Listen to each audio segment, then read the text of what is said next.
Cuarta parte, capítulo 1. Si tiene usted que encontrar defectos, esta es la manera de empezar. Un amigo mío fue invitado a pasar un fin de semana en la Casa Blanca durante la administración de Calvin Coolidge. Al entrar por casualidad en la oficina privada del presidente, le oyó decir, dirigiéndose a una de sus secretarias: «Lindo vestido lleva usted esta mañana, señorita. La hace aún más atractiva». Fue esa, quizá, la alabanza mayor que el silencioso Coolidge hizo a una secretaria en toda su vida. Resultó tan inesperada, tan inusitada, que la joven enrojeció confusa, pero Coolidge manifestó enseguida: «No se acalore, lo he dicho solamente para que se sintiera contenta. En adelante desearía que tuviera algo más de cuidado con la puntuación». Su método probablemente pecaba por exceso de claridad, pero la psicología era espléndida. Siempre es más fácil escuchar cosas desagradables después de haber oído algún elogio. El barbero jabona la cara del hombre antes de afeitarlo, y esto es precisamente lo que hizo McKinley en 1896, cuando era candidato a la presidencia. Uno de los republicanos más prominentes de la época había escrito un discurso para la campaña electoral, y a su juicio era una pieza mejor que todas las de Cicerón, Patrick Henry y Daniel Webster reunidas. Con gran entusiasmo, ese señor leyó su inmortal discurso a McKinley. Tenía el discurso sus cosas buenas, pero no servía. Despertaría una tormenta de críticas. McKinley no quería herir los sentimientos del autor, no debía anular el espléndido entusiasmo del hombre, pero tenía que decirle que no. Veamos con cuánta destreza lo logró. «Amigo mío», le dijo, «ese discurso es espléndido, magnífico. Nadie podría haber preparado uno mejor. En muchas ocasiones sería exactamente lo que habría que decir, pero ¿se presta para la situación actual? Veraz y sobrio como es, desde su punto de vista, yo tengo que considerarlo desde el punto de vista del partido. Yo desearía que volviera usted a su casa y escribiera un discurso según las indicaciones que yo le hago, enviándome después una copia». Así lo hizo. McKinley tachó y corrigió, ayudó a su correligionario a escribir el nuevo discurso, y así pudo contar con él como uno de los oradores más eficaces de la campaña. Aquí tenemos una de las dos cartas más famosas que escribió Abraham Lincoln. La más famosa fue la escrita a la señora de Bixley para expresarle el pesar del presidente por la muerte de los 5 hijos de esta pobre mujer, todos ellos en combate. Lincoln terminó esta carta probablemente en 5 minutos, pero se vendió en subasta pública en 1926 por $12,000. Suma que, digámoslo al pasar, es mayor que todo el dinero que pudo economizar Lincoln al cabo de medio siglo de dura tarea. Esta carta fue escrita el 26 de abril de 1863, en el periodo más sombrío de la Guerra Civil.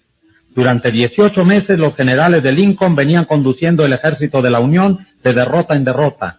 Aquello era trágico, nada más que una carnicería humana, inútil y estúpida. La nación estaba atónita, aterrorizada. Miles de soldados desertaban del ejército, y hasta los miembros republicanos del Senado se rebelaron y quisieron forzar a Lincoln a dejar la Casa Blanca. «Estamos ahora», dijo Lincoln por entonces, «al borde de la destrucción. Me parece que hasta el Todopoderoso se halla contra nosotros. Apenas puedo ver un rayo de esperanza». Tal era el periodo de negros pesares y de caos que dio origen a esta carta. Voy a reproducirla aquí, porque demuestra cómo trató Lincoln de cambiar a un turbulento general cuando la suerte de la nación podía depender de los actos de ese general. Es quizá la carta más enérgica que escribió Lincoln en su presidencia, pero se ha de advertir que elogió al general Hooker antes de hablar de sus graves errores. Sí, eran defectos muy graves, pero Lincoln no los llamaba así. Lincoln era más conservador, más diplomático.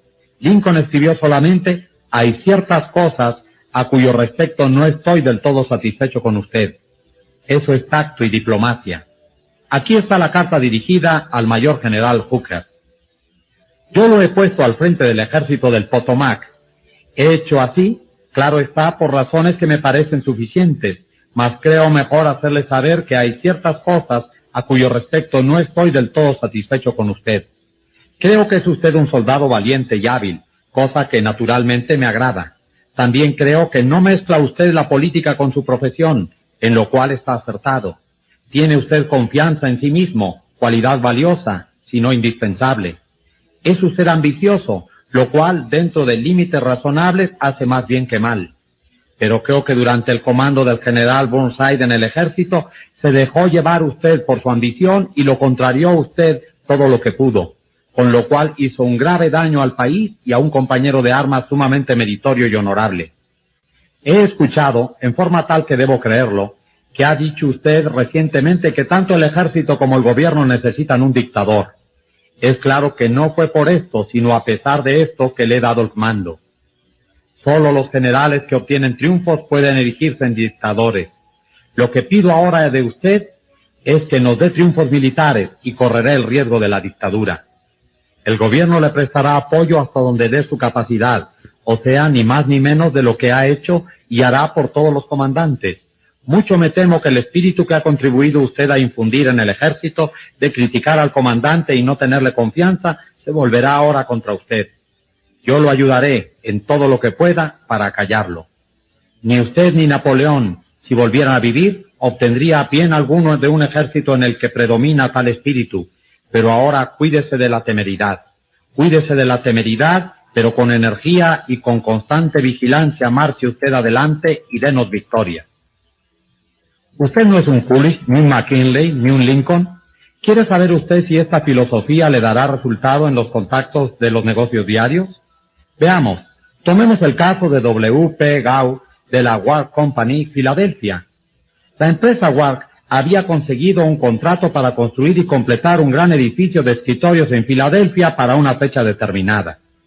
Todo marchaba como sobre rieles. El edificio estaba casi terminado, cuando de pronto el subcontratista encargado de la obra ornamental de bronce que debía adornar el exterior del edificio declaró que no podía entregar el material en la fecha fijada. Toda la obra paralizada, grandes multas y tremendas pérdidas por la falla de un hombre. Hubo comunicaciones telefónicas a larga distancia, discusiones, conversaciones acaloradas, todo en vano. Por fin el señor Gough fue enviado a Nueva York para entrevistar a León en su cueva.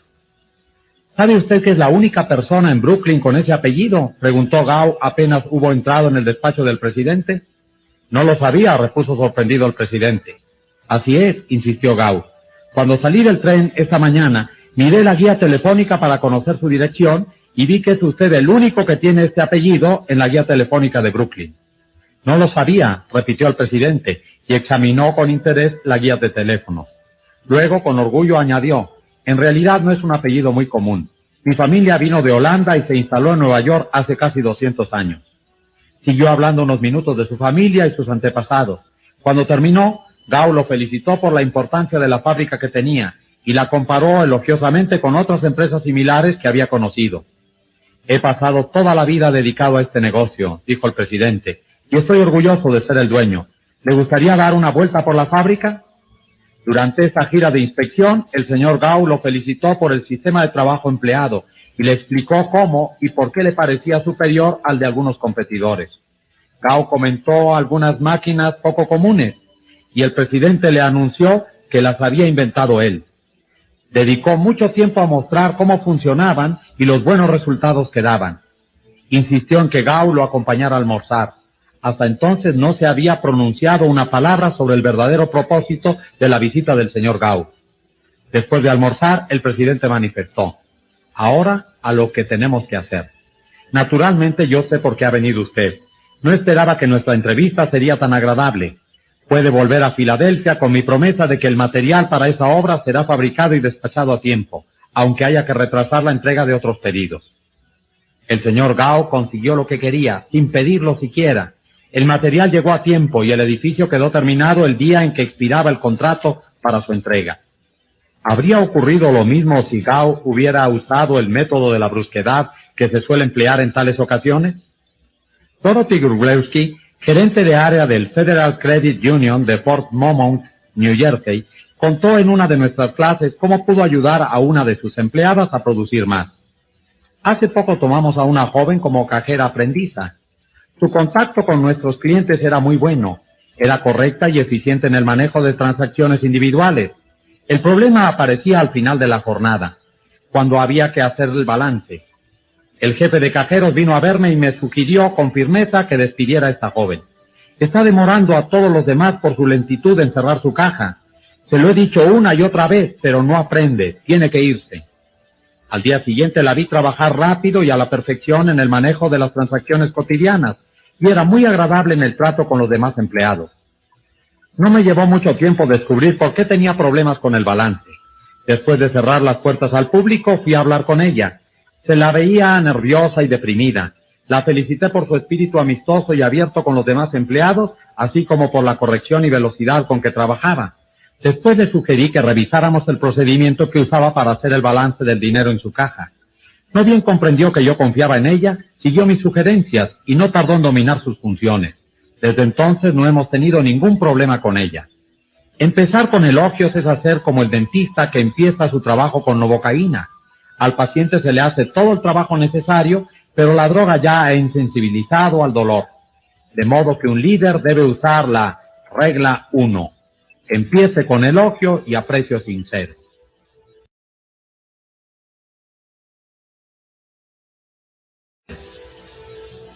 Capítulo 2.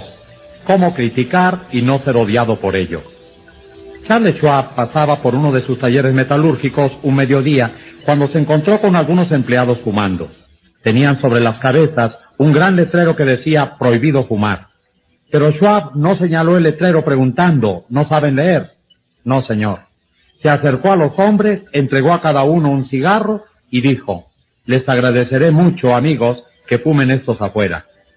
Ellos no ignoraban que él sabía que habían desobedecido una regla, y lo admiraban porque no decía nada al respecto. Les obsequiaba y los hacía sentir importantes. No se puede menos que querer a un hombre así, ¿verdad? John Wanamaker empleaba la misma táctica. Todos los días solía efectuar una gira por su gran tienda de Filadelfia. Una vez vio a una clienta que esperaba junto a un mostrador. Nadie le prestaba la menor atención. Los vendedores estaban reunidos en un grupo al otro extremo del mostrador, conversando y riendo. Wanamaker no dijo una palabra. Se colocó detrás del mostrador, atendió personalmente a la mujer y después entregó su compra a los vendedores para que la hicieran envolver y siguió su camino. A los funcionarios públicos se los suele criticar por no mostrarse accesibles a sus votantes. Son gente ocupada y el defecto suele estar en empleados sobreprotectores que no quieren recargar a sus jefes con exceso de visitantes. Carl Langford, que fue alcalde de Orlando, Florida, donde se encuentra Disney World, durante muchos años insistió en que su personal permitiera que la gente que fuera a verlo pudiera hacerlo. Decía tener una política de puertas abiertas, y aún así los ciudadanos de su comunidad se veían bloqueados por secretarias y empleados cada vez que querían verlo. Al fin el alcalde encontró una solución. Sacó la puerta de su oficina. Sus ayudantes comprendieron el mensaje y el alcalde tuvo una administración realmente abierta al público desde que derribó simbólicamente la puerta. El mero cambio de una pequeña palabra puede representar la diferencia entre el triunfo y el fracaso en cambiar a una persona sin ofenderla o crear resentimientos. Muchos creen eficaz iniciar cualquier crítica con un sincero elogio seguido de la palabra pero y a continuación la crítica. Por ejemplo, si se desea cambiar la actitud descuidada de un niño respecto a sus estudios, podemos decirle, estamos realmente orgullosos de ti, Johnny, por haber mejorado tus notas este mes, pero si te hubieras esforzado más en el álgebra, los resultados habrían sido mejores todavía. Johnny se sentirá feliz hasta el momento de oír la palabra pero. En ese momento cuestionará la sinceridad del elogio, que le parecerá un truco para poder pasar de contrabando la crítica. La credibilidad sufrirá y probablemente no lograremos nuestro objetivo de cambiar la actitud de Johnny hacia sus estudios. Esto podría evitarse cambiando la palabra pero por y. Estamos realmente orgullosos de ti, Johnny, por haber mejorado tus notas este mes, y si sigues esforzándote podrás subir las notas de álgebra al nivel de las demás. Ahora sí, Johnny podrá aceptar el elogio porque no hubo un seguimiento con crítica. Le hemos llamado indirectamente la atención sobre la conducta que queríamos cambiar, y lo más seguro es que se adecuará a nuestras expectativas. Llamar la atención indirectamente sobre los errores obra maravillas sobre personas sensibles que pueden resentirse ante una crítica directa. Mark Jacob, de Woonsocket, Rhode Island, contó en una de nuestras clases cómo convenció a unos desprolijos obreros de la construcción de que hicieran la limpieza al terminar el trabajo mientras construían una adición en su casa. Durante los primeros días de trabajo, cuando la señora Jacob volvía de su oficina, notaba que el patio estaba cubierto de fragmentos de madera. No quería ganarse la enemistad de los obreros, que por lo demás hacían un trabajo excelente. De modo que cuando se marcharon, ella y sus hijos recogieron y apilaron todos los restos de madera en un rincón. A la mañana siguiente llamó aparte al capataz y le dijo: «Estoy realmente contenta por el modo en que dejaron el patio anoche. Así de limpio y ordenado no molestará a los vecinos». Desde ese día, los obreros recogieron y apilaron los restos de madera, y el capataz se acercaba todos los días a la dueña de la casa buscando aprobación por el orden que habían hecho el día anterior. Una de las áreas de controversia más ásperas entre los miembros de la reserva de las Fuerzas Armadas y los oficiales regulares es el corte de pelo. Los reservistas se consideran civiles, cosa que son la mayor parte del tiempo, y no les agrada tener que hacerse un corte militar. El sargento Harley Kaiser, de la Escuela Militar 542, se vio ante este problema al trabajar con un grupo de oficiales de la Reserva sin destinos. Como veterano sargento, lo normal en él habría sido aullarle a las tropas y amenazarlas. En lugar de eso, prefirió utilizar un enfoque indirecto. «Caballeros», comenzó, «ustedes son líderes, y el modo más eficaz de practicar el liderazgo es hacerlo mediante el ejemplo. Ustedes deben ser un ejemplo que sus hombres quieran seguir. Todos saben lo que dicen los reglamentos del ejército sobre el corte de pelo. Yo me haré cortar el cabello hoy, aunque lo tengo mucho más corto que algunos de ustedes. Mírense al espejo, y si sienten que necesitan un corte para hacer un buen ejemplo, nos haremos tiempo para que hagan una visita al peluquero». El resultado fue predecible. Varios de los candidatos se miraron al espejo y fueron a la peluquería esa tarde y se hicieron un corte de reglamento. A la mañana siguiente, el sargento Kaiser comentó que ya podía ver el desarrollo de las cualidades del liderazgo en algunos miembros del escuadrón. El 8 de marzo de 1887 murió el elocuente Henry Ward Beecher. Al domingo siguiente, Raymond Abbott fue invitado a hablar desde el púlpito vacante por el deceso de Beecher. Ansioso de causar buena impresión, Abbott escribió, corrigió y pulió su sermón con el minucioso cuidado de un Flaubert. Después lo leyó a su esposa. Era pobre, como lo son casi todos los discursos escritos. La esposa, si hubiera tenido menos cordura, podría haber dicho: «Simon, eso es horrible, no sirve para nada, hará dormir a los fieles, parece un artículo de una enciclopedia. Al cabo de tantos años de predicar, ya deberías saber de estas cosas. Por Dios, ¿por qué no hablas como un ser humano? ¿Por qué no eres natural? No vayas a leer ese discurso». Eso es lo que pudo decirle. Y si así hubiera hecho, ya se sabe lo que habría ocurrido. Y ella también lo sabía.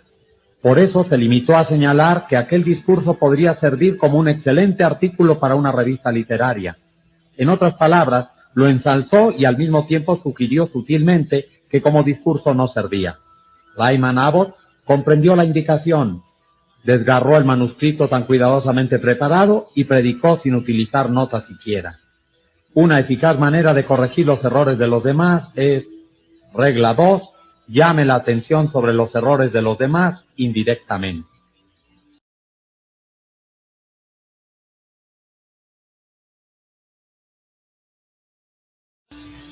Capítulo 3. Hable primero de sus propios errores. Mi sobrina Josephine Carnegie había venido a Nueva York para trabajar como secretaria mía. Tenía 19 años, se había recibido 3 años antes en la escuela secundaria y su experiencia de trabajo era apenas superior a 0. Hoy es una de las más perfectas secretarias del mundo, pero en los comienzos era, susceptible de mejorar. Un día en que empecé a criticarla, reflexioné: «Un minuto, Dale Carnegie. Espera un minuto. Eres 2 veces mayor que Josephine. Has tenido 10,000 veces más experiencia que ella en estas cosas. ¿Cómo puedes esperar que ella tenga tus puntos de vista, tu juicio, tu iniciativa, aunque sean mediocres?» Y, otro minuto, Dale. ¿Qué hacías tú a los 19 años? ¿No recuerdas los errores de borrico, los disparates de tonto que hacías? ¿No recuerdas cuando hiciste esto y aquello?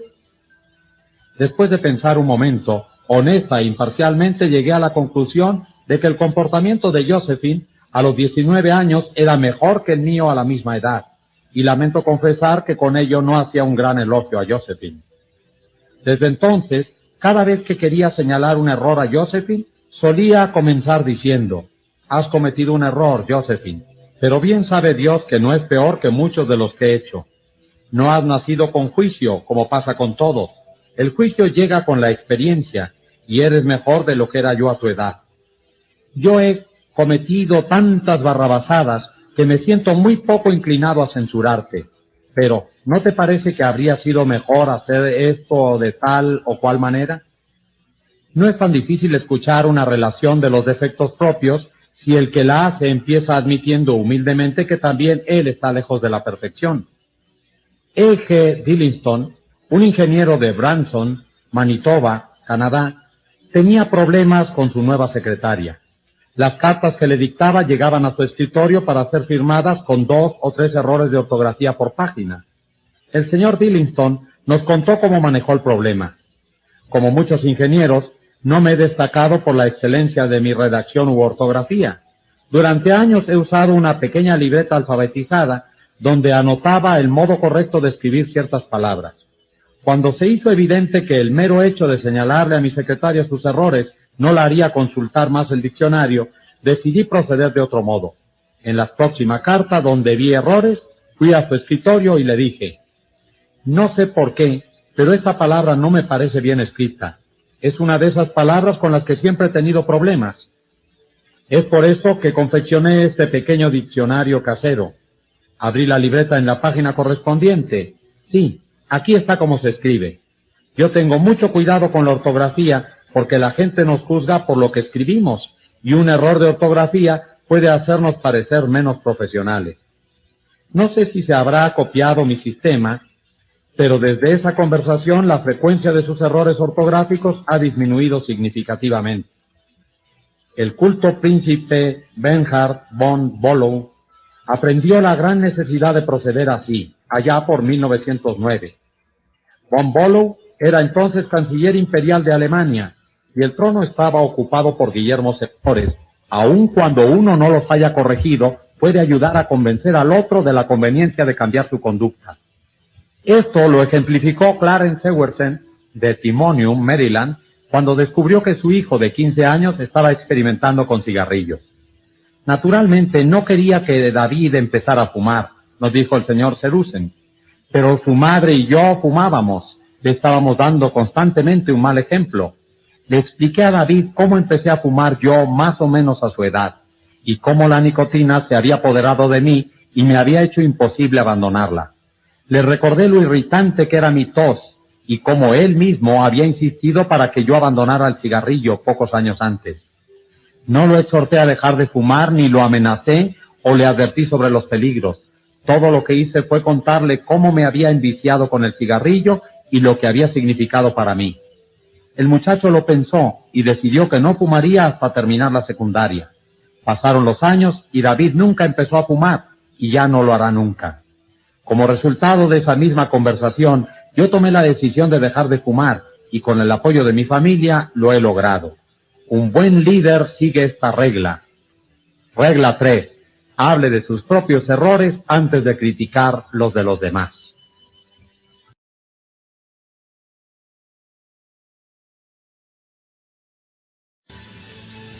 Capítulo 4. A nadie le agrada recibir órdenes. Tuve recientemente el placer de comer con la señorita Ida Tarbell, decana de los biógrafos norteamericanos. Cuando le comuniqué que estaba escribiendo este libro, comenzamos a tratar el tema tan importante de llevarse bien con la gente, y me confió que cuando escribía su biografía de Owen D. Young, entrevistó a un hombre que durante 3 años trabajó en el mismo despacho que el señor Young. Este hombre declaró que en todo ese lapso no oyó jamás al señor Young dar una orden directa a nadie. Siempre hacía indicaciones, no órdenes. Nunca decía, por ejemplo, haga esto o aquello, o no haga esto, o le parece que aquello dará resultado. Con frecuencia, después de dictar una carta, preguntaba, ¿qué le parece esto? Al revisar una carta de uno de sus ayudantes solía insinuar, quizás si le corrigiéramos en este sentido sería mejor. Siempre daba a los demás una oportunidad de hacer una u otra cosa. Los dejaba hacer y los dejaba aprender a través de sus errores. Una técnica así facilita a cualquiera la corrección de sus errores. Una técnica así salva el orgullo de cada uno y le da una sensación de importancia, le hace querer cooperar en lugar de rebelarse. El resentimiento provocado por una orden violenta puede durar mucho tiempo, aun cuando la orden haya sido dada para corregir una situación evidentemente mala. Dan Santarelli, maestro de una escuela vocacional de Wyoming, Pensilvania, contó en una de nuestras clases cómo un estudiante suyo había bloqueado la entrada a uno de los talleres de la escuela estacionando ilegalmente su auto enfrente. Uno de los otros instructores irrumpió en la clase y preguntó en tono arrogante: ¿de quién es el auto que está bloqueando la entrada? Cuando el estudiante dueño del auto respondió, el instructor le gritó: saque ese auto ya mismo, o iré yo y lo remolcaré muy lejos. Es cierto que ese estudiante había actuado mal, no debía haber estacionado en ese lugar, pero desde ese día no solo ese estudiante odió al instructor, sino que todos los estudiantes de la clase hicieron todo lo que pudieron para darle problemas al instructor y hacerle las cosas difíciles. ¿Cómo se habría podido manejar el problema? Preguntando de modo amistoso: ¿de quién es ese auto que está en la entrada? Y después sugiriendo que si se lo movía de ahí, podrían entrar y salir otros autos. El estudiante lo habría movido con gusto, y ni él ni sus compañeros habrían quedado molestos y resentidos. Hacer preguntas no solo vuelve más aceptables las órdenes, sino que con frecuencia estimula la creatividad de la persona a quien se le pregunta. Es más probable que la gente acepte con gusto una orden si ha tomado parte en la decisión de la cual emanó la orden. Cuando Jan McDonald de Johannesburg, Sudáfrica, gerente general de una pequeña fábrica especializada en partes de máquinas de precisión, tuvo la oportunidad de aceptar un pedido muy grande, estaba convencido de que no podría mantener la fecha prometida de entrega. El trabajo ya agendado en la fábrica y el plazo tan breve que se le daba para esta entrega hacían parecer imposible que aceptara el pedido. En lugar de presionar a sus empleados para que aceleraran el trabajo, llamó a una reunión general, les explicó la situación y les dijo cuánto significaría para la compañía poder aceptar este pedido. Después empezó a hacer preguntas. ¿Hay algo que podamos hacer para entregar el pedido? ¿A alguien se le ocurre una modificación en nuestro proceso de modo que podamos cumplir con el plazo? ¿Habría algún modo de reordenar nuestros horarios que pueda ayudarnos? Los empleados propusieron ideas e insistieron en que se aceptara el pedido. Lo enfrentaron con una actitud de podemos hacerlo y el pedido fue aceptado, producido y entregado a tiempo. Un líder eficaz utilizará la regla 4. Haga preguntas en vez de dar órdenes.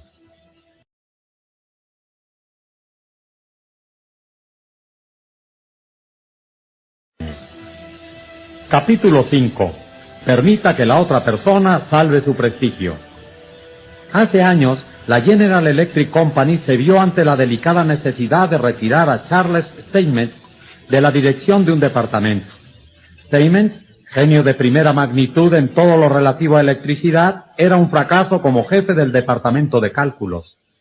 Pero la compañía no quería ofenderlo. Era un hombre indispensable y sumamente sensible. Se le dio, pues, un nuevo título. Se lo convirtió en ingeniero consultor de la General Electric Company.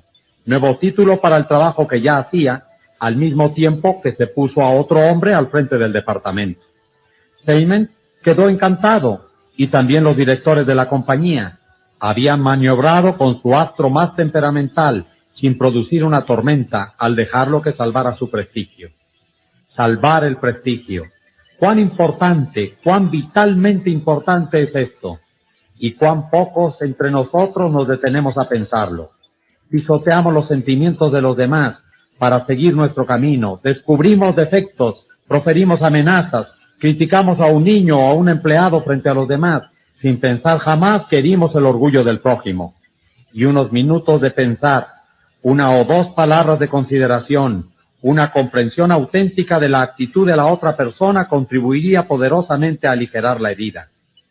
Recordemos esto la próxima vez que nos veamos en la desagradable necesidad de despedir a un empleado. Despedir empleados no es muy divertido, ser despedido lo es menos todavía, dice una carta que me escribió Marshall A. Granger, contador público. Nuestro negocio trabaja según las temporadas, por lo tanto tenemos que despedir a muchos empleados en marzo. En nuestra profesión es cosa ya sabida que a nadie le agrada ser el verdugo. Por consiguiente, se adoptó la costumbre de acabar lo antes posible, generalmente así. Siéntese, señor fulano. Ha terminado la temporada y parece que ya no tendremos trabajo para usted. Claro está que usted sabía que lo íbamos a ocupar durante la temporada, etc. El efecto que se causaba en los empleados era de decepción. La sensación de que se los había dejado en la estacada. Casi todos ellos eran contadores permanentes y no conservaban cariño alguno por una casa que los dejaba en la calle con tan pocas contemplaciones. Yo decidí hace poco despedir a nuestros empleados extraordinarios con un poco más de tacto y consideración. He llamado a cada uno a mi despacho, después de considerar cuidadosamente el trabajo rendido durante el invierno, y les he dicho algo así. Señor fulano, ha trabajado usted muy bien, si así ha sido. La vez que lo enviamos a Newark, tuvo una misión difícil. No obstante, la cumplió usted con grandes resultados, y queremos hacerle saber que la casa se siente orgullosa de usted. Progresará mucho donde quiera que trabaje. La casa cree en usted y no queremos que lo olvide. El efecto obtenido es que los empleados despedidos se marchan con la sensación de que no se los deja en la estacada. Saben que si tuviéramos trabajo para ellos los conservaríamos. Y cuando los necesitamos nuevamente, vienen con gran afecto personal. En una sesión de nuestro curso, 2 alumnos hablaron ejemplificando los aspectos negativos y positivos de permitir que la otra persona salve su prestigio. Fred Clark, de Harrisburg, Pensilvania, contó un incidente que había tenido lugar en su compañía. En una de nuestras reuniones de producción, un vicepresidente le hacía preguntas muy insistentes a uno de nuestros supervisores de producción respecto a un proceso determinado. Su tono de voz era agresivo y se proponía demostrar fallas en la actuación de este supervisor. Como no quería quedar mal delante de sus compañeros, el supervisor era evasivo en sus respuestas. Esto hizo que el vicepresidente perdiera la paciencia, le gritara al supervisor y lo acusara de mentir.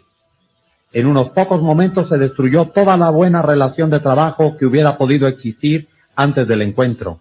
A partir de ese momento, este supervisor, que básicamente era un buen elemento, dejó de ser de toda utilidad para nuestra compañía. Pocos meses después abandonó nuestra firma y fue a trabajar para un competidor, donde, según tengo entendido, ha hecho una espléndida carrera. Otro participante de la clase, Anne Mazzone, contó un incidente similar que había tenido lugar en su trabajo, pero con qué diferente enfoque y resultados. La señorita Mazzone, especialista en mercado de una empresa empacadora de alimentos, recibió su primera tarea de importancia, la prueba de mercado de un producto nuevo. Le conté a la clase. Cuando llegaron los resultados de la prueba, me sentí morir. Había cometido un grave error en la planificación y ahora toda la prueba tendría que volver a hacerse. Para empeorar las cosas, no tenía tiempo de exponerle la situación a mi jefe antes de la reunión de esa mañana, en la que debía informar de este proyecto. Cuando me llamaron para dar el informe, yo temblaba de pavor. Había hecho todo lo posible por no derrumbarme, pero resolví que no lloraría y no les daría ocasión a todos esos hombres de decir que las mujeres no pueden recibir tareas de responsabilidad por ser demasiado emocionales. Di un informe muy breve, diciendo que debido a un error tendría que repetir todo el estudio, cosa que haría antes de la próxima reunión. Me senté esperando que mi jefe estallara, pero no lo hizo. Me agradeció mi trabajo y observó que no era infrecuente que alguien cometiera un error la primera vez que se le asignaba una tarea de importancia, y que confiaba en que el informe final sería correcto y útil para la compañía. Me aseguró, delante de todos mis colegas, que tenía fe en mí y sabía que yo había puesto lo mejor de mí, y que el motivo de esta falla era mi falta de experiencia, no mi falta de capacidad. Salí de esa reunión caminando en las nubes y juré que nunca decepcionaría a ese extraordinario jefe que tenía. Aun cuando tengamos razón y la otra persona esté claramente equivocada, solo haremos daño si le hacemos perder prestigio. El legendario escritor y pionero de la aviación A. de Saint-Exupéry escribió: «No tengo derecho a decir o hacer nada que disminuya a un hombre ante sí mismo. Lo que importa no es lo que yo pienso de él, sino lo que él piensa de sí mismo. Herir a un hombre en su dignidad es un crimen». Un auténtico líder siempre seguirá la regla 5. Permita que la otra persona salve su propio prestigio.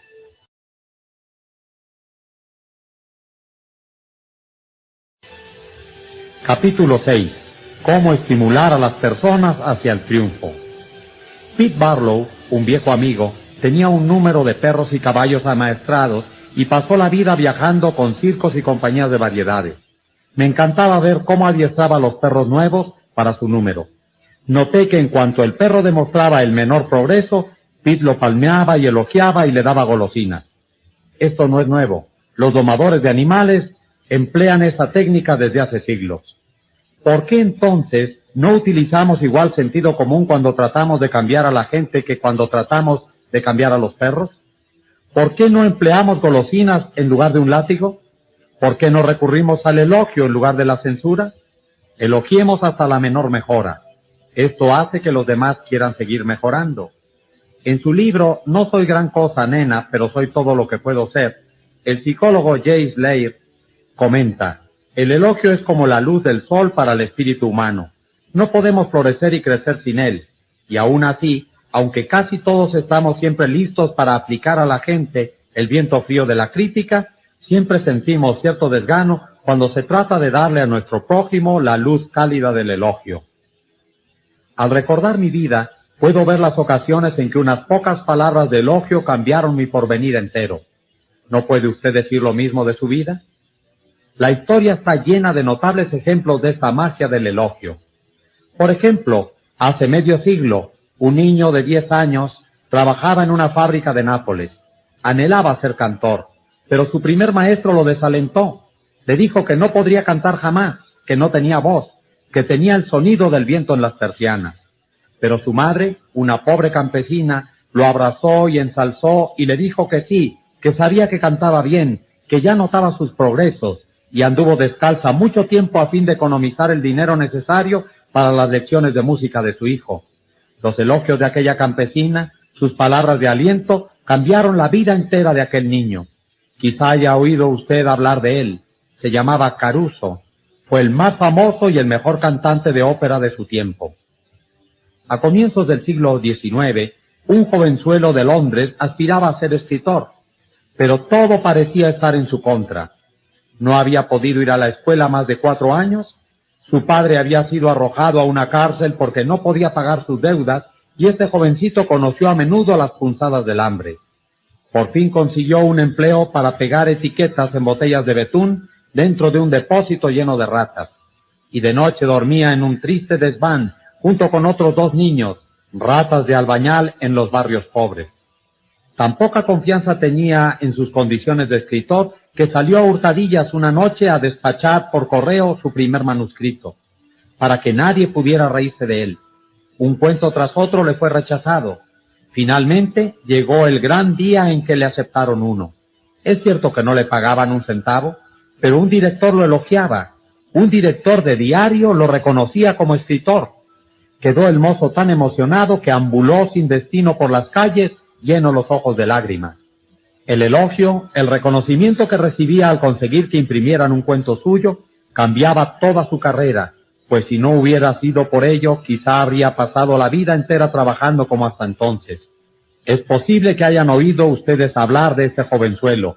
Se llamaba Charles Dickens. Otro niño de Londres trabajaba en una tienda de comestibles. Tenía que levantarse a las 5, barrer la tienda y trabajar después como esclavo durante 14 horas. Era una esclavitud, en verdad, y el mozo la despreciaba. Al cabo de 2 años no pudo resistir más. Se levantó una mañana y sin esperar el desayuno caminó 25 kilómetros para hablar con su madre, que estaba trabajando como ama de llaves. El muchacho estaba frenético. Rogó a la madre, lloró, juró que se mataría si tenía que seguir en aquella tienda. Después escribió una extensa y patética carta a su viejo maestro de escuela, declarando que estaba desalentado, que ya no quería vivir. El viejo maestro lo elogió un poco y le aseguró que era un joven muy inteligente, apto para cosas mejores, y le ofreció trabajo como maestro. Esos elogios cambiaron el futuro del mozo y dejaron una impresión perdurable en la historia de la literatura inglesa, porque aquel niño ha escrito desde entonces innumerables libros y ha ganado cantidades enormes de dinero con su pluma. Quizá lo conozca usted, se llamaba H.G. Wells. El uso del elogio en lugar de la crítica es el concepto básico de las enseñanzas de B.F. Skinner. Este gran psicólogo contemporáneo ha mostrado, por medio de experimentos con animales y con seres humanos, que minimizando las críticas y destacando el elogio, se reforzará lo bueno que hace la gente y lo malo se atrofiará por falta de atención. John Vincenz Paul, de Rocky Mount, Carolina del Norte, usó el método en el trato con sus hijos. Como en muchas familias, en la suya parecía que la única forma de comunicación entre madre y padre, por un lado, e hijos por el otro, eran los gritos. Y como suele suceder, los chicos se ponían un poco peores en lugar de un poco mejores después de cada una de tales sesiones, y los padres también. El problema no parecía tener una solución a la vista. El señor Vincenz Paul decidió usar algunos de los principios que estaba aprendiendo en nuestro curso. Nos contó: decidimos probar con los elogios en lugar de la crítica a sus defectos. No era fácil cuando todo lo que podíamos ver eran las cosas negativas de nuestros hijos. Fue realmente duro encontrar algo que elogiar. Conseguimos encontrar algo y durante el primer día o dos, algunas de las peores cosas que estaban haciendo desaparecieron. Después empezaron a desaparecer sus otros defectos. Empezaron a capitalizar los elogios que les hacíamos. Incluso empezaron a salirse de sus hábitos para hacer las cosas mejor. No podíamos creerlo. Por supuesto, no duró eternamente, pero la norma en que nos ajustamos después fue mucho mejor que antes. Ya no fue necesario reaccionar como solíamos hacerlo. Los chicos hacían más cosas buenas que malas, todo lo cual fue resultado de elogiar el menor acierto en ellos antes que condenar lo mucho que hacían mal. También en el trabajo funciona. Kate Roper, de Woodland Hill, California, aplicó este principio a una situación en su compañía. Recibió un material impreso en las prensas de la compañía que era de una calidad excepcionalmente alta. El hombre que había hecho este trabajo había tenido dificultades para adaptarse a su empleo. El supervisor estaba preocupado ante lo que consideraba una actitud negativa y había pensado en despedirlo. Cuando el señor Roper fue informado de esta situación, fue personalmente a la imprenta y tuvo una charla con el joven. Le manifestó lo mucho que le había gustado el trabajo que había recibido y dijo que era lo mejor que se había hecho en la imprenta desde hacía tiempo. Se tomó el trabajo de señalar en qué aspectos la impresión había sido excelente y subrayó lo importante que sería la contribución de este joven a la compañía. ¿Les parece que esto afectó la actitud del joven impresor hacia la empresa? En pocos días hubo un cambio completo. Les contó a varios de sus compañeros esta conversación y se mostraba orgulloso de que alguien tan importante apreciara su buen trabajo.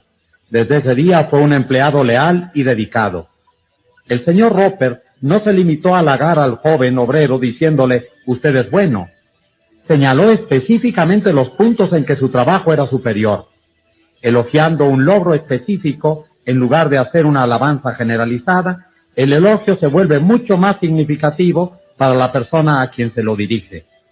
A todos les agrada ser elogiados, pero cuando el elogio es específico, se lo recibe como sincero, no algo que la otra persona puede estar diciendo solo para hacernos sentir bien.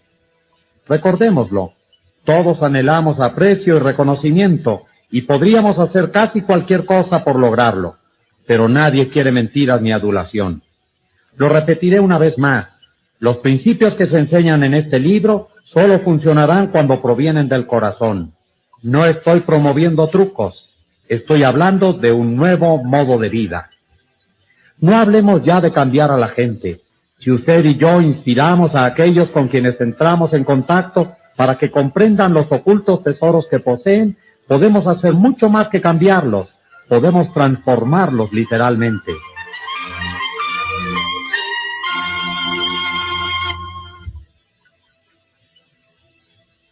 ¿Exageración?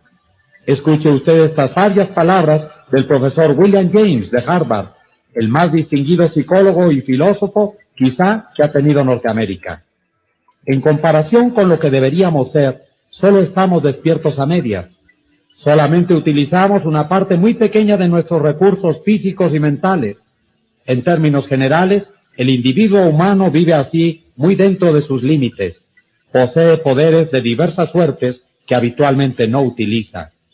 Sí, usted mismo posee poderes de diversas suertes que habitualmente no utiliza, y uno de esos poderes que no utiliza en toda su extensión es la mágica capacidad para elogiar a los demás e inspirarlos a comprender sus posibilidades latentes. Las capacidades se marchitan bajo la crítica, florecen bajo el estímulo, de modo que para volverse un líder más eficaz de la gente, utilice la regla 6. Elogie el más pequeño progreso y además cada progreso. Sea caluroso en su aprobación y generoso en sus elogios.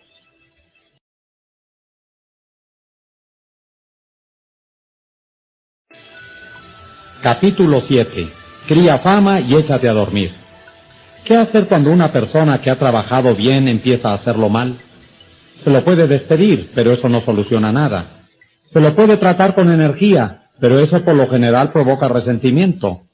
Henry Henk, gerente de servicios de una importante agencia de camiones en Lowell, Indiana, tenía un mecánico cuyo trabajo se había vuelto menos satisfactorio. En lugar de gritarle o amenazarlo, el señor Henk lo llamó a su oficina y tuvo una charla sincera con el hombre. Bill le dijo: usted es un excelente mecánico. Hace años que trabaja con nosotros. Ha reparado muchos vehículos dejando plenamente satisfechos a los clientes. De hecho, hemos recibido no pocos elogios por el buen trabajo que usted ha hecho. Pero últimamente, el tiempo que se toma para terminar cada tarea se está haciendo mayor, y los resultados no son los de antes. Como usted ha sido un mecánico tan excelente en el pasado, estoy seguro de que le interesará saber que no me siento feliz con la situación y quizá entre los dos podremos encontrar el modo de corregir el problema. Bill respondió que no había advertido el desmejoramiento en su rendimiento y le aseguró al jefe que seguía siendo capaz de realizar bien su trabajo y trataría de mejorarlo en el futuro. ¿Lo hizo? Vaya si lo hizo. Volvió a ser un mecánico rápido y seguro, con la reputación que le había dado el señor Henke para mantener. ¿Qué otra cosa podía hacer sino realizar un trabajo comparable con el que había hecho en el pasado? La persona común, Steve Samuel Beauclain, presidente de la Baldwin Locomotive Works, puede ser llevada fácilmente si se obtiene su respeto y se le muestra respeto por alguna clase de capacidad suya. En suma, si quiere usted que una persona mejore en cierto sentido, proceda como si ese rasgo particular fuera una de sus características sobresalientes. Shakespeare dijo: asume una virtud si no la tienes, y lo mismo se puede presumir con respecto a los demás y afirmar abiertamente que tiene aquella virtud que uno quiere desarrollar en él. Désele una reputación y se le verá hacer esfuerzos prodigiosos antes de desmentirla. Georgette Leblanc, en su libro Recuerdos, mi vida con Maeterlinck, describe la asombrosa transformación de una humilde cenicienta belga. Una sirvienta de un hotel cercano me llevaba las comidas. Se llamaba Mary, la lavaplatos, porque había comenzado su carrera como ayudante de cocina. Era una especie de monstruo, visca, de piernas combadas, pobre en carne y en espíritu. Un día en que me acercaba con sus rojas manos un plato de fideos, le dije a boca de jarro: Mary, no sabe usted qué tesoros tiene ocultos. Acostumbrada a dominar sus emociones, Mary esperó unos momentos, sin atreverse a hacer un gesto por temor a una catástrofe. Por fin dejó el plato en la mesa, suspiró y exclamó ingenuamente: señora, jamás lo habría creído. No tuvo una duda, ni hizo una pregunta. Volvió a la cocina y repitió lo que yo había dicho, y tal es la fuerza de la fe que nadie se rió de ella. Desde aquel día se le tuvo cierta consideración, pero el cambio más curioso se produjo en la misma Mary. Con la idea de que era el receptáculo de maravillas invisibles, comenzó a cuidarse la cara y el cuerpo, tanto que su olvidada juventud pareció florecer y ocultar su fealdad. 2 meses más tarde, cuando yo me marchaba de allí, anunció su próxima boda con el sobrino del chef. Voy a ser una señora, dijo, y me agradeció. Una pequeña frase había cambiado su vida entera. Georgette Leblanc había dado a Mary una reputación que justificar, y esa reputación la transformó. Phil Parker, representante de ventas de una compañía de comida en Daytona Beach, Florida, se entusiasmó mucho con la nueva línea de productos que introducía su compañía, y quedó apesadumbrado cuando el gerente de un gran almacén de alimentos rechazó la oportunidad de introducir el nuevo producto en su negocio. Bill pasó todo el día lamentando ese rechazo y decidió volver al almacén antes de irse a su casa esa noche y probar una vez más. Jack le dijo al dueño: cuando me marché esta semana, Comprendí que no te había presentado un cuadro completo de la nueva línea, y te agradecería que me des unos minutos para señalarte todos los puntos que omití. Siempre te he admirado por tu capacidad para escuchar y por tu buena disposición a cambiar cuando los hechos piden un cambio. ¿Podía rehusar Jack a darle otra oportunidad? No, después de que aquel vendedor le hubo establecido esa reputación. Una mañana, el doctor Martin Fitzhugh, dentista de Dublín, Irlanda, se sorprendió al oír que una paciente le señalaba que la taza metálica que estaba usando para enjuagarse la boca no estaba muy limpia. Es cierto que la paciente bebía del vasito de papel, pero de todos modos no era digno de un profesional usar equipo sucio. Cuando la paciente se marchó, el doctor Fitzhugh pasó a su oficina privada a escribir una carta a Brigitte, la mujer que venía 2 veces por semana a limpiar su oficina. Escribió esto: Mi querida Brigitte, nos vemos tan rara vez que quise tomarme un momento para agradecerle el excelente trabajo de limpieza que hace.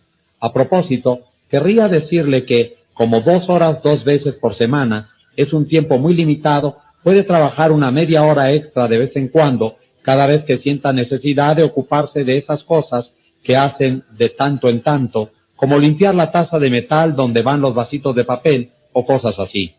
Por supuesto que le pagaré el tiempo extra. Al día siguiente, cuando entré al consultorio, contó el doctor Fitzhugh, mi escritorio había sido limpiado hasta quedar como un espejo, lo mismo que la silla de la que casi me resbalé. Al entrar a la sala de tratamiento, encontré la taza de metal más brillante que hubiera visto nunca.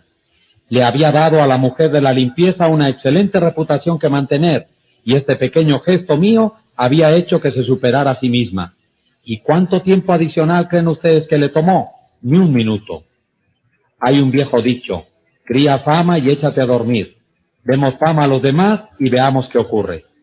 Cuando la señora Ruth Hopkins, maestra de 4º grado de una escuela de Brooklyn, Nueva York, echó una mirada a su clase el primer día del año, su entusiasmo y alegría por empezar un nuevo término quedaron matizados por el temor. En su clase este año tendría a Tommy T., el más notorio chico malo de la escuela. Su maestra de 3er grado se había quejado constantemente de Tommy T. con sus colegas, la directora y todos los que querían escucharla.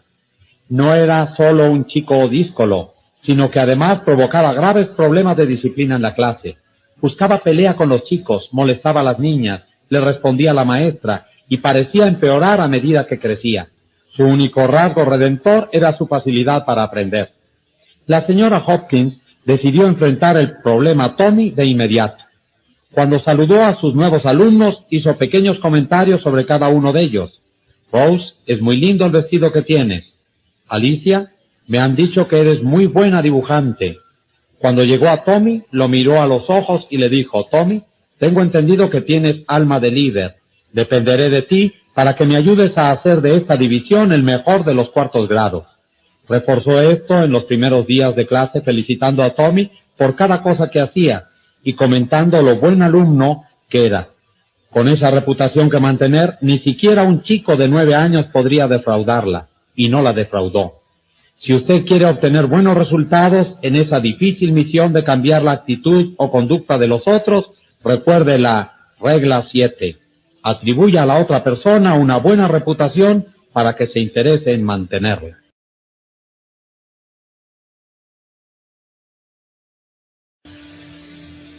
Capítulo 8. Haga que los errores parezcan fáciles de corregir. Un amigo mío, soltero, de unos 40 años de edad, se comprometió para casarse, y su novia lo persuadió de que tomara unas tardías lecciones de baile. Bien sabe Dios, me confesó este hombre al narrarme el caso, que necesitaba lecciones de baile, porque yo bailaba tal como cuando empecé hace 20 años. La primera profesora a quien vi me dijo probablemente la verdad.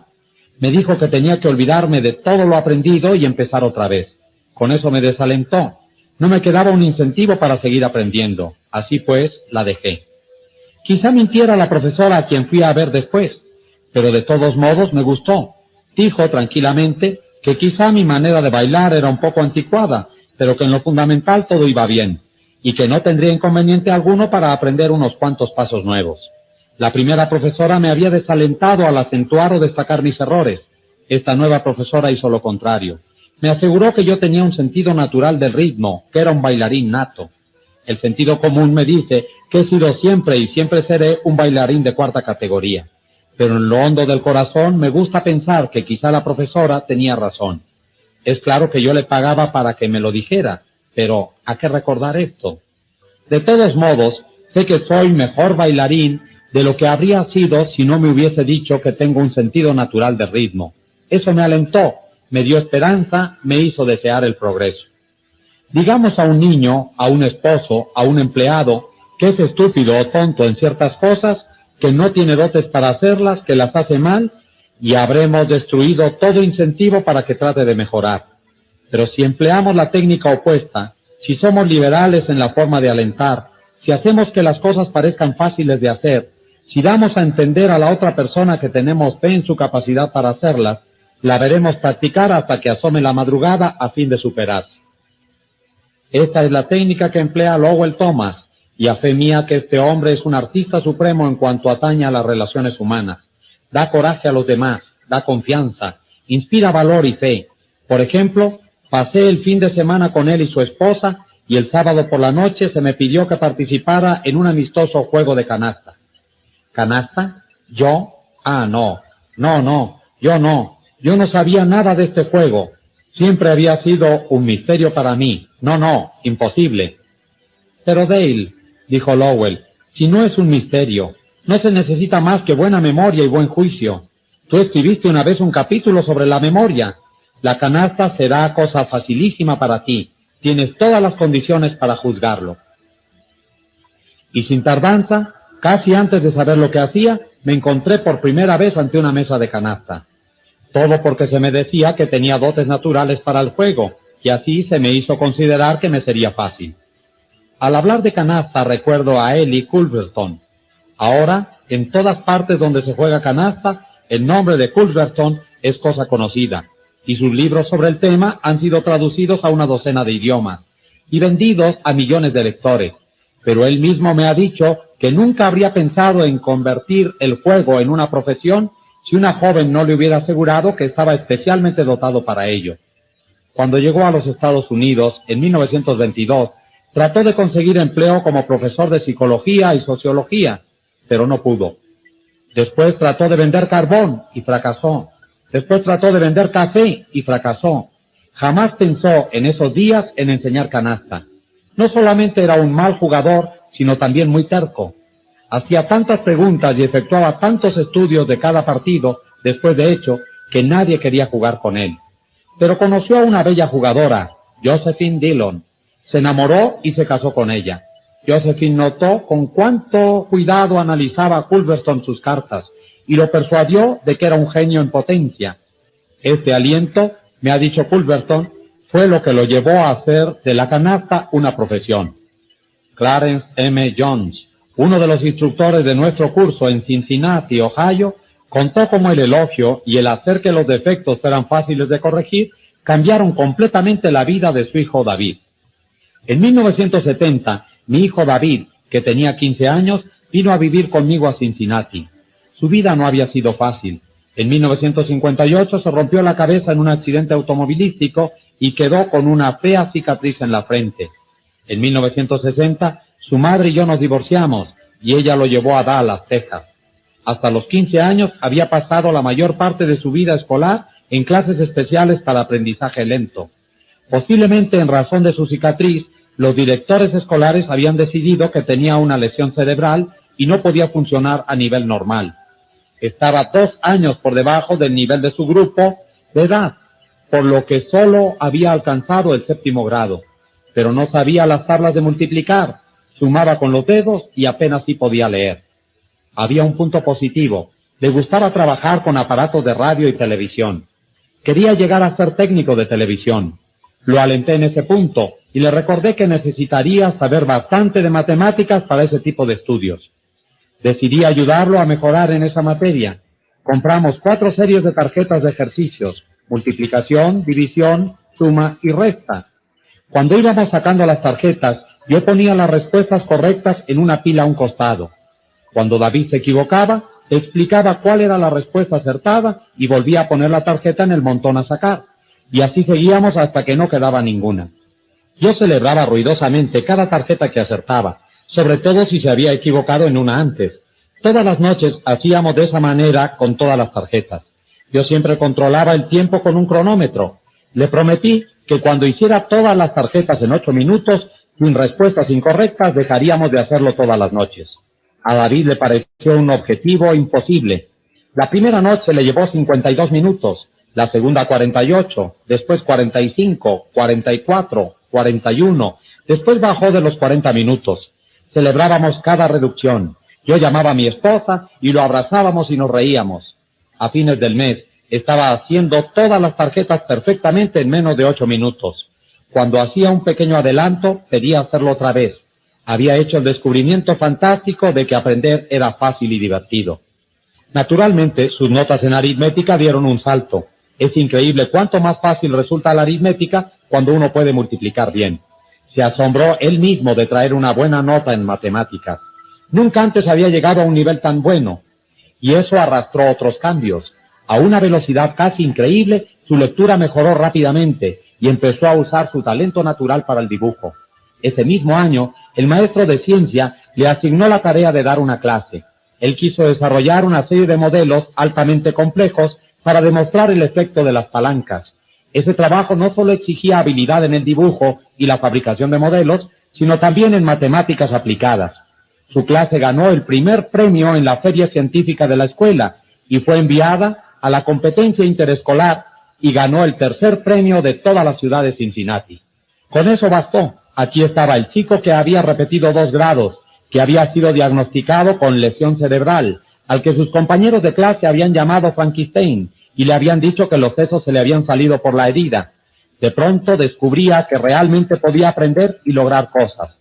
El resultado, a partir del último término del 8º grado y a lo largo de toda la secundaria, nunca dejó de estar en el cuadro de honor. No bien descubrió que aprender era fácil, toda su vida cambió. Si quiere ayudar a los otros a mejorar, recuerde la regla 8. Aliente a la otra persona. Haga que los errores parezcan fáciles de corregir.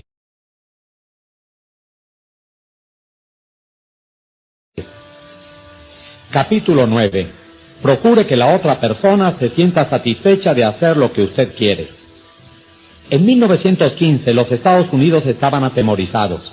Durante más de un año las naciones de Europa se mataban en una escala jamás soñada en los sangrientos anales de la historia de la humanidad. ¿Se podría conseguir la paz? Nadie lo sabía. Pero Woodrow Wilson estaba decidido a hacer la prueba. Decidió enviar un representante personal, un emisario de paz, para conferenciar con los señores de la guerra en Europa. William Jennings Bryan, secretario de Estado, abogado de la paz, ansiaba hacer el viaje. Veía en él la oportunidad de realizar un gran servicio e inmortalizar su nombre. Pero Wilson designó a otro hombre, a su amigo íntimo, el coronel Edward M. House, y a House le cupo la espinosa misión de dar la desagradable noticia a Bryan sin ofenderlo. Bryan estaba muy decepcionado cuando supo que yo iba a Europa como emisario de paz. Ha anotado el coronel House en su diario. Dijo que había pensado ir él. Yo le contesté que el presidente consideraba imprudente efectuar esta gestión en forma oficial y que el viaje de Bryan despertaría mucha atención y la gente se preguntaría por qué iba a Europa. ¿Advierte usted la insinuación?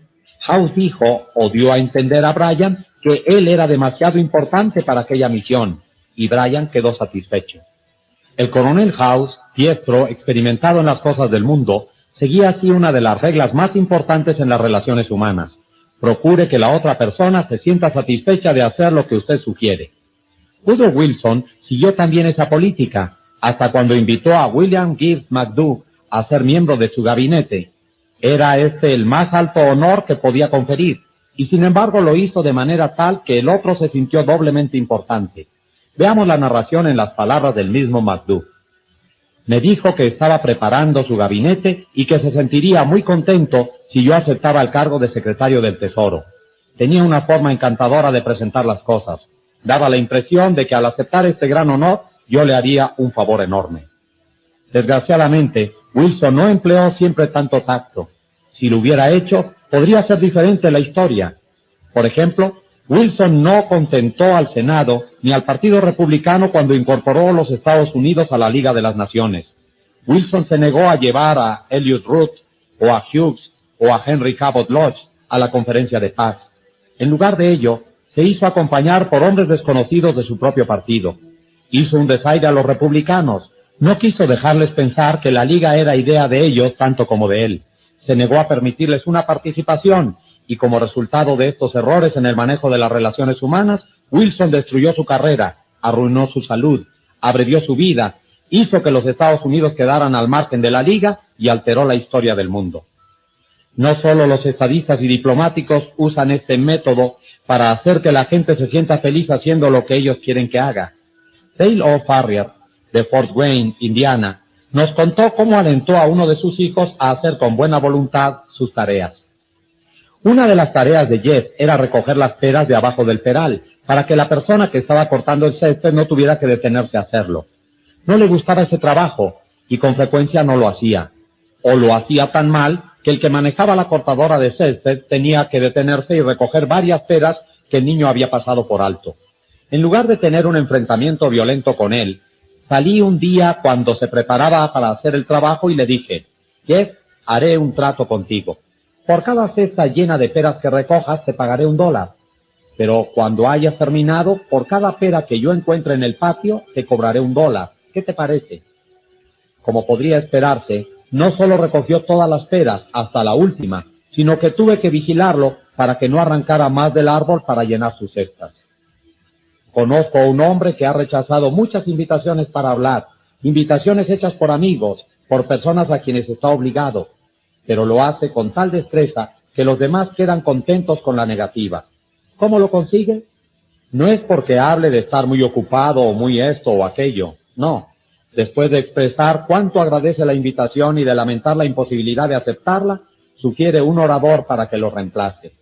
En otras palabras, no da tiempo a que los demás se sientan desagradados por la negativa. Logra que los demás piensen inmediatamente en algún orador reemplazante. Gunther Smith, que siguió nuestro curso en Alemania Occidental, contó sobre una empleada en su almacén de comestibles que olvidaba poner las tarjetas con los precios en los estantes donde se exhibían los productos. Esto provocaba confusión y quejas por parte de los clientes. Recordatorios, admoniciones, enfrentamientos no servían de nada. Al fin, el señor Smith la llamó a su oficina y le dijo que la nombraría supervisora de marcación de precios de todo el almacén, y ella sería la responsable de mantener cada producto con su precio bien visible. Esta nueva responsabilidad y título cambiaron por completo la actitud de la empleada, y desde entonces realizó sus tareas satisfactoriamente. ¿Infantil? ¿Acaso?